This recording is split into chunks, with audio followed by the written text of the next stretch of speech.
Hi guys, today we'll talk about how to fix or how to solve your Microsoft Teams app.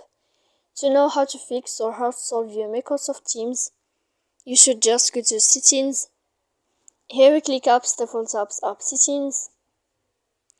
After that, you will enter to the window of Microsoft Teams.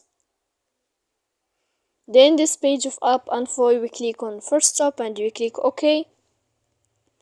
Here we'll enter to the window of Storage. Then we click Clear Cache.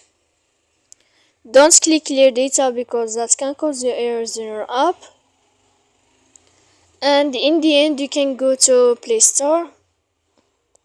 You can search about Microsoft Teams. You can uninstall your app and you can install it again.